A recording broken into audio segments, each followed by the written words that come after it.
So I gotta say that for the most part, this episode consisted of running.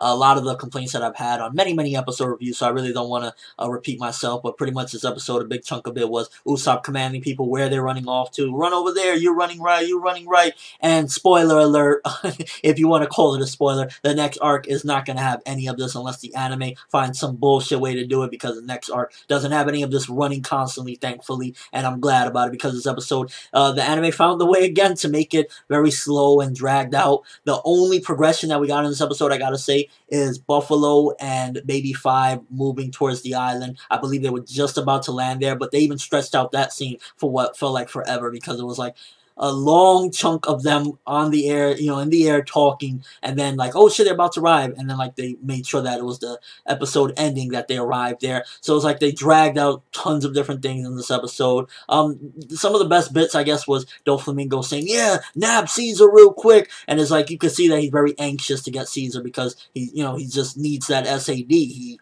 It's something very important to him. So you can definitely see that in the episode, and also you can see that the New World is like disgusted, like what the fuck. And I think that Luffy defeating Caesar definitely adds to his reputation, not only as far as, you know, the world government and getting a bounty up, but the world was watching, and the world witnessed Luffy beating the fuck out of Caesar Clown. So this is definitely going to do good to build up his reputation amongst, you know, the entire world. So that was something, I guess, else that this episode added, because everybody was like, what the fuck you wanted us to watch? Watch him get his ass kicked? So, you know, that was one of the bits of the episode as well that was decent. Again, the Doflamingo part. But aside from that, it was very dragged out with this episode. Running, just scene after scene, just felt very long, and, you know, the anime procrastinating once again as usual. So this episode, it kind of felt like one of those run-of-the-mill One Piece average episodes. I'm gonna give this one 5 out of 10. A lot of prolonged scenes. It did some good progression in one certain aspect, again, having Baby 5 and Buffalo get there, and it seems as though Doflamingo's desperate, so he might do anything possible to get Caesar, even if it means him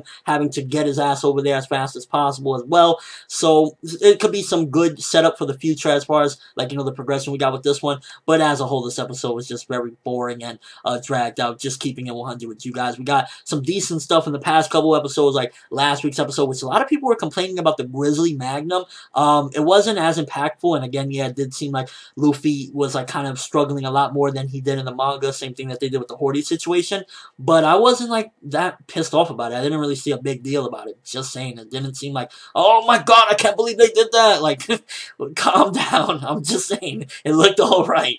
But aside from that, again, this episode, 5 out of 10, average episode. Let me know what you guys think, though. First of all, are you excited to hopefully soon be done with a lot of this running and shit? Because I promise you not, anime-only viewers, you are going to be in for a treat with the next arc, because there's not going to be any running. And also, what is your whole thoughts on this new thing that now Luffy's reputation is out there? Do you think that this is going to make people fear him more? Could it possibly help for him eventually becoming, dare I say, a Yonko? Maybe like after he defeats a Yonko, they'll be like, well, he whipped Caesar Clown's ass live on television, and, well, not television, but, you know, via Den or whatever. But do you think that is going to help his reputation out and just the overall excitement for the next week's episode? Do you think they're going to do a better job? Again, probably another one of the best scenes of the episode was how they were like building up, and they had the epic music with Frankie, and it's like, yeah, we're about to get some action. Frankie and Baby 5 and Buffalo, and then Frankie goes, is that a flying bird? I'm like, really, Frankie? Like, I was so hyped, like, yeah, it looks like Frankie's oiled up and he's ready to fight. And then it's like, oh, is that a bird in the sky? Good old Frankie, but that's One Piece. Gotta love it. That's all I have for this review. Thanks for watching. Hope you enjoy it. Thumbs up if you can't wait to see some action with Baby 5 and Buffalo, because I still enjoy Baby 5's character, because you get a little more into her backstory in this episode, and seems like a pretty gullible but lovable type of character, and I think right now, from what I see in the anime, and again, I know a little bit from the manga as well, but I think she's fitted perfectly well where she's at in her crew. I'm not one of those, you know, Baby 5 for Straw Hat. But yeah, I'm ForneverWorld, and as always, people, have an awesome day.